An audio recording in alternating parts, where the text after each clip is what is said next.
Bersama saya Muhammad Khairul Hidayat yang akan menceritakan tentang filosofi rumah adat Kudus atau ciri-ciri khas dari rumah adat Kudus. Rumah adat Kudus sendiri disebut dengan joglo pencu atau joglo Kudus. Rumah tradisional yang mengakulturasikan dengan masyarakat Kudus sendiri. Berikut ulasan video tentang joglo Kudus. Ciri khas rumah adat Kudus memiliki atap genteng yang disebut atap pencu, dengan bangunan yang didominasi seni ukir yang sederhana khas dari Kabupaten Kudus, yang merupakan perpaduan gaya dari budaya Jawa, Hindu, Persia, Islam, Cina, Tionghoa, dan Eropa Belanda. Rumah ini diperkirakan mulai dibangun sekitar tahun 1500-an Masehi dengan 95% kayu jati asli. Ciri khas dari rumah adat Kudus yang kedua adalah tata ruangan. Rumah adat Kudus memiliki 4 tiang penyangga dan 1 tiang besar yang dinamakan Soko Geder yang melambangkan bahwa Allah Subhanahu wa Ta'ala bersifat esa. Rumah adat Kudus Joglo memiliki 3 bagian ruangan yang disebut Jogo Satru, Gedongan, dan Pawon. Ruangan yang pertama adalah Jogo Satru. Jogo Satru sendiri memiliki arti, yaitu Jogo yang berarti menjaga dan Satru artinya musuh. Namun untuk sehari-hari ruangan ini sering digunakan sebagai tempat menerima tamu yang berkunjung. Sedangkan ruangan yang kedua adalah Gedongan. Ruangan Gedongan ini bagian ruang keluarga. Ruangan ini biasanya digunakan untuk tempat tidur kepala keluarga. Yang ketiga, Pawon. Pawon sendiri letaknya berada pada bagian samping.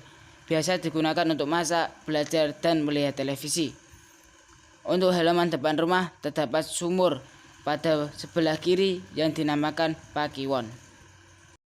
Di antara filosofi keunikan dari rumah adat Kudus yaitu sebagai berikut. Pertama, bentuk dan motif keukirannya mengikuti pola kala. Binatang sejenis laba-laba berkaki banyak, gajah penunggu, rangkai bunga melati atau sekar rinonce, motif ular naga, buah nanas atau sarang lebah, motif burung ponik, dan lain-lain.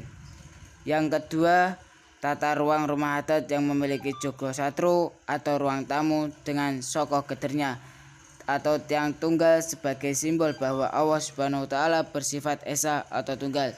Filosofi yang ketiga, Gedongan dan setong atau ruang keluarga yang ditopang 4 buah soko guru atau tiang penyangga. Keempat tiang tersebut adalah simbol yang memberi petunjuk bagi penghuni rumah supaya mampu menyangga kehidupannya sehari-hari dengan mengendalikan 4 sifat manusia.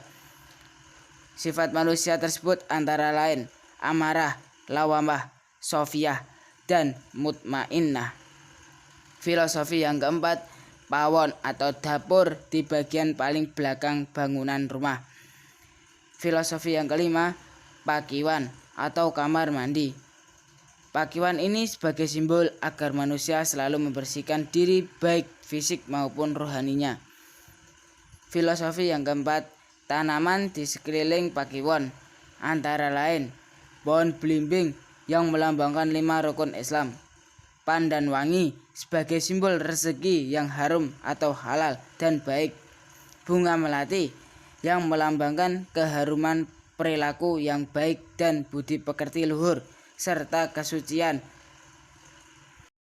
Dan yang selanjutnya yaitu lantai dan atap.